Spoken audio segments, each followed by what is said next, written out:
The man has been planning this moment for days. He chose this corner of the street deliberately, the intersection near the temple gate, where the morning crowd thickens and the noise drops just enough that a voice can carry. He has pressed his robes. He has rehearsed the words, and now he stands with his eyes turned upward, his hands open at his sides, and his voice pitched at exactly the right volume. Not so loud as to seem desperate, loud enough that no one within 30 feet can miss it. He is praying, and Jesus is watching him. This is Matthew chapter 6. And if you have ever wondered why so much of what passes for public Christianity feels hollow, why the loudest voices sometimes ring the emptiest, Jesus is about to tell you exactly why. Not gently, not academically. He is going to use a word that first century Jews reserved for one specific kind of person. And when you hear what that word actually means in Greek, it will change how you read every religious performance you have ever witnessed, online, in church, or in your own mirror. Stay with me. Jesus has just finished the Beatitudes. He has told his listeners that the poor in spirit are blessed, that the meek will inherit the earth, that the pure in heart will see God. Now he shifts. He moves from what the kingdom is to how the kingdom works. And his opening line in Matthew 6 is a warning. Be careful not to practice your righteousness in front of others to be seen by them. The Greek word Matthew uses for to be seen is theathenai, from which we get the word theater. Jesus is not being metaphorical. He is being precise. He is describing people who have turned their spiritual life into a performance, who have built a stage in the middle of their devotion and invited an audience. And then he uses the word. The Greek is hypocrites. English Bibles translated hypocrite.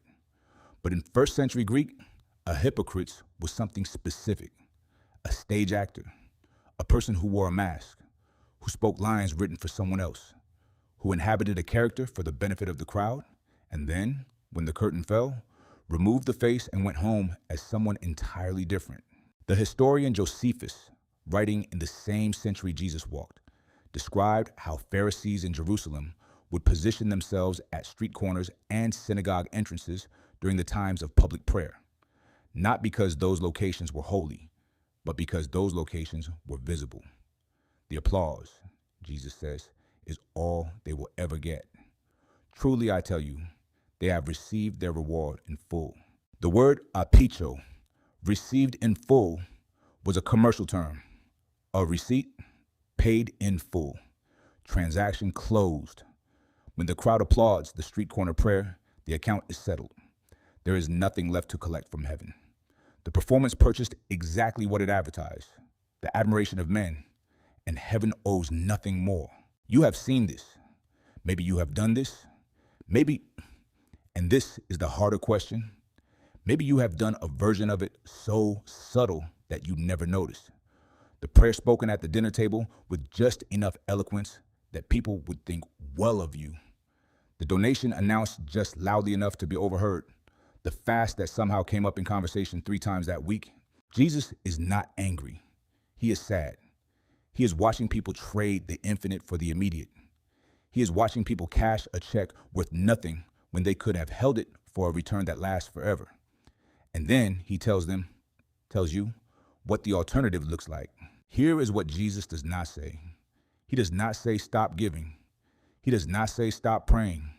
He does not say fasting is finished, that the old disciplines belong to a religion you have outgrown.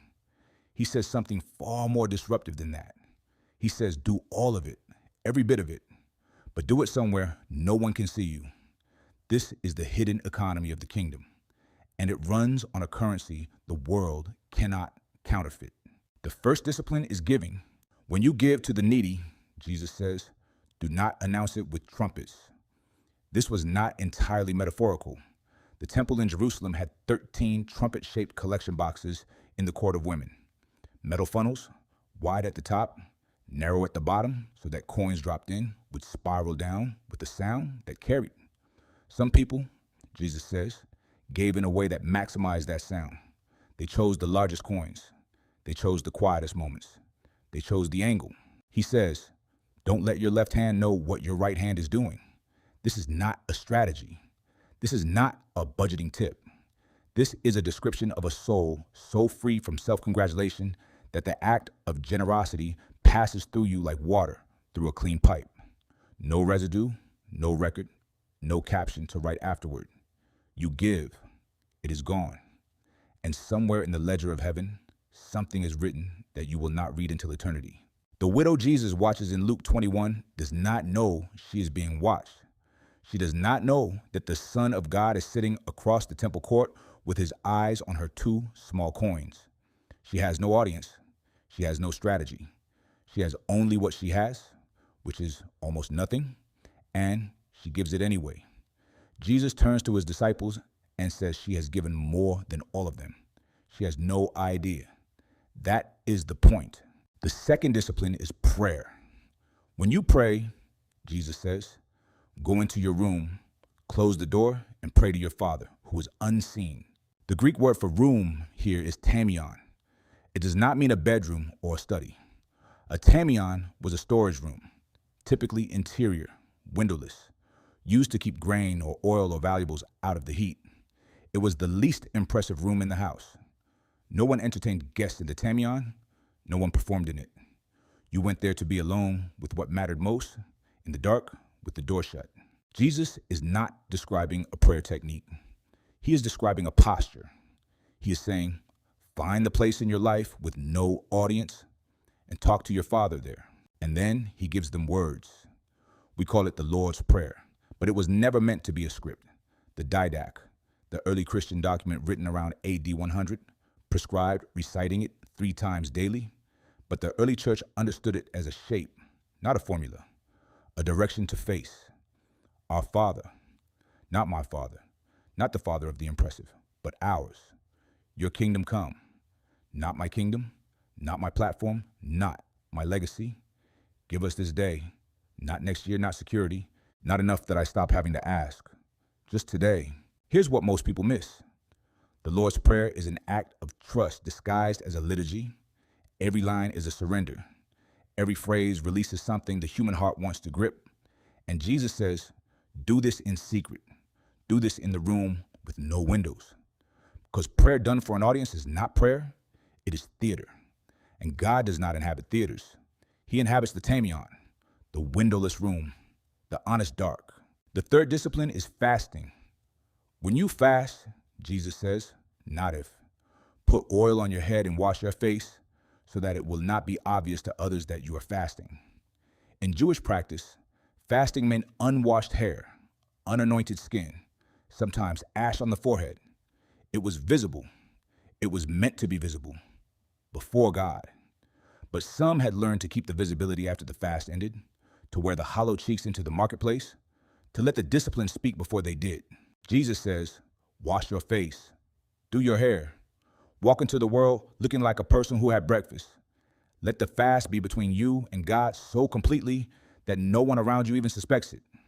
This is almost funny, and it is completely serious, because fasting is not about hunger. Fasting is about reordering what your body believes it cannot live without. It is the discipline that tells your stomach and your fear and your ambition and your anxiety that there is something more real than what you can taste and touch and see. And if you perform that discipline for a crowd, you have hollowed it out entirely. You have gone hungry for nothing. Jesus has been building towards something. The giving, the prayer, the fasting. These are not random disciplines strung together by a preacher with a list. They are preparation. They are the training ground for the hardest thing Jesus will ask of you in this entire chapter. Harder than secret generosity. Harder than the windowless room. Harder than washing your face after a fast. He is going to ask you to stop being afraid. Therefore, I tell you, Jesus says in verse 25, do not be anxious about your life. The Greek word is merimnao.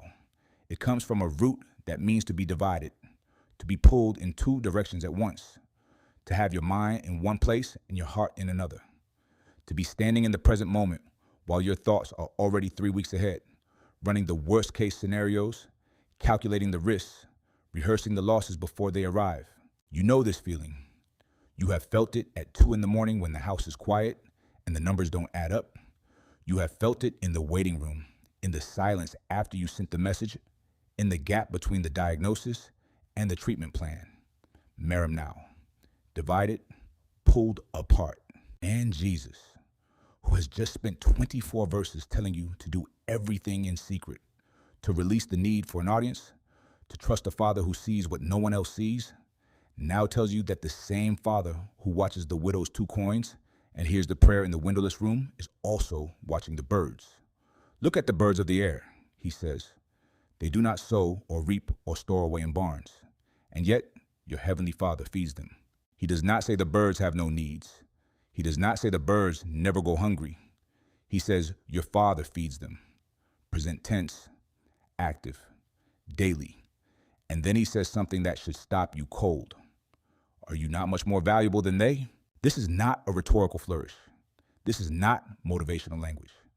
This is Jesus, the one through whom all things were made, asking you a direct question about what you actually believe about your own worth in the eyes of God. Because anxiety, real anxiety, the Merim now kind, is always a theology problem before it is an emotion problem. It is the belief somewhere beneath the words that you might slip through the cracks, that the Father who feeds the sparrows might miscalculate, that the God who numbers the hairs on your head might, just once, lose count.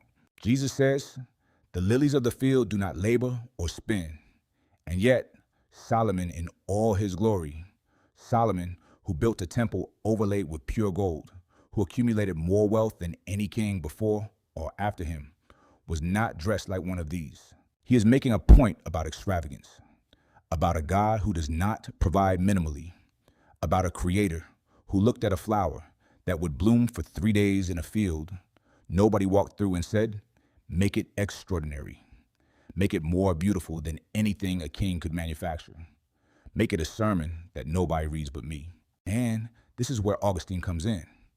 Writing in the 4th century in a city on fire and an empire collapsing around him, Augustine opened his Confessions with a line that has outlasted every emperor who ever tried to silence it.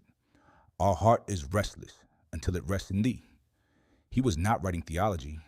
He was writing autobiography. He had tried everything else: philosophy, pleasure, ambition, religion performed for the right people in the right rooms.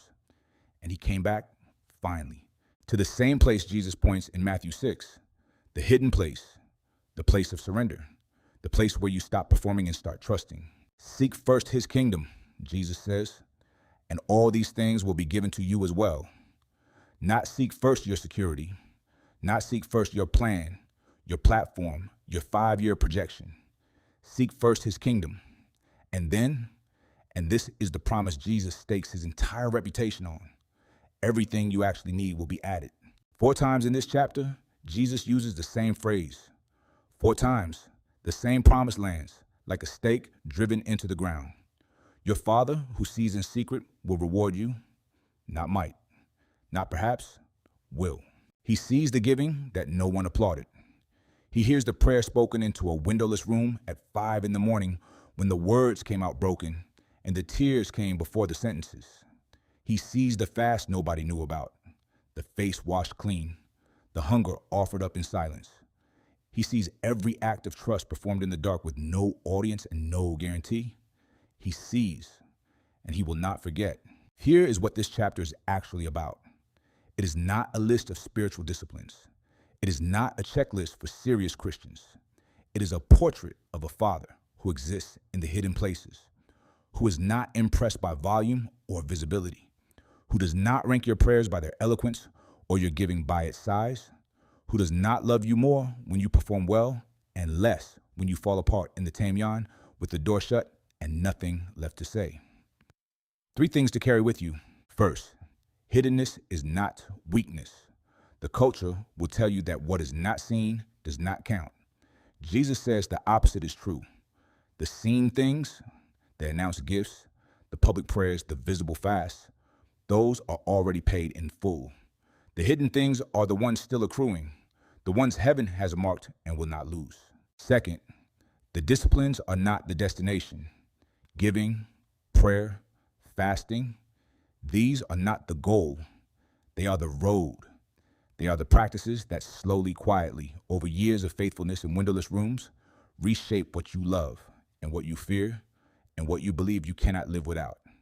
They point you toward a Father, and the Father is the destination.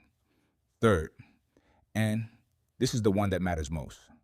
This is the one Jesus has been building towards since the first verse of this chapter. You are already seen, not when you perform well, not when you get the prayer right or give enough or fast long enough to feel it, right now. In whatever room you are sitting in as you hear these words, with whatever is unresolved and unfinished and frightening in your life.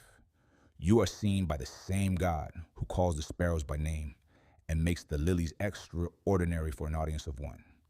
Your Father sees in secret, and what he sees, he loves.